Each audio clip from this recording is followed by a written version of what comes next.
TCP के area में हमीरपुर जिला में जमीन की खरीद फरोख्त पर विभाग से मंजूरी जरूरी है। हाल ही के दिनों में टाउन एंड कंट्री प्लानिंग विभाग में हमीरपुर जिला में अपने एरिया में बदलाव किया गया है। आगामी दिनों में नगर निगम के गठन के बाद इस एरिया में और भी बदलाव संभव है। विभाग की तरफ से लगातार लोगों को जागरूक किया जा रहा है कि जमीन की खरीद फरोख्त से पहले विभाग से एनओसी जरूर ले। विभाग के जागरूकता अभियानों के बावजूद ये पाया गया है कि हमीरपुर प्लानिंग एरिया के 52 राजस्व गांव में जमीन के खरीद फरोख्त के लिए किसी भी विभाग से मंजूरी नहीं ली जा रही है, जबकि प्लानिंग एरिया के अंतर्गत आने वाले क्षेत्र में बल्कि ये भूमि की खरीद फरोख्त में भी टीसीपी विभाग की शर्तों के मुताबिक मंजूरी लेना अनिवार्य है।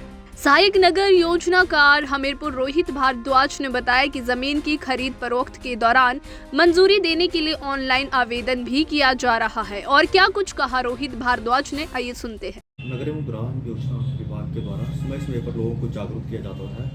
इसमें इन प्रावधानों के अनुसार सर्वप्रथम 16C का है, जिसमें हम कोई भी जमीन की खरीद फरोख्त से पहले एक टाउन एंड कंट्री प्लानिंग विभाग से लोगों को अप्रूव करवाना रहता है। इसमें सबसे पहले लोगों को अगर वो कंप्लीट शेयर ट्रांसफ़र कर रहे हैं एक खसरे में, या अपनी जितनी भी एक खसरे में उनका शेयर बनता है वो ट्रांसफ़र करें, तो उसमें ज़्यादा उनको सिर्फ एक एनओसी की आवश्यकता होती है, वो कर सकते हैं।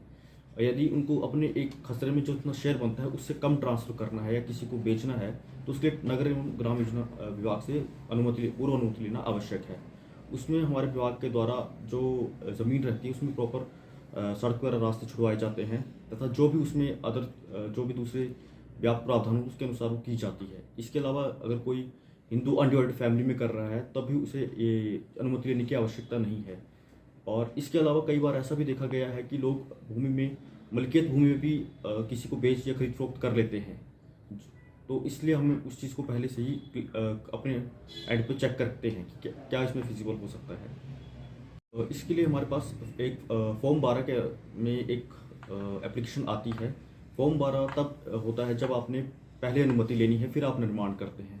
उसमें जितना प्लॉट एरिया होता है उस हिसाब से उसके सेटबैक निर्धारित किए जाते हैं कि उसको सामने की तरफ कितना एरिया छोड़ना है, साइड्स में कितना एरिया छोड़ना है। इसके अलावा हर कमरे का एक मिनिमम साइज़ निर्धारित है कि बेडरूम का कितना साइज़ होगा या किचन का कितना साइज़ होगा, उस तरह से निर्धारित हो रहता है। इसके अलावा अगर आप कंस्ट्रक्शन करने के बाद अनुमति के लिए आते हैं तो वो फॉर्म 26 में होता है। उसमें आपको 4 से 6 गुना फीस के बाद आपकी बिल्डिंग रेगुलराइज की जाती है।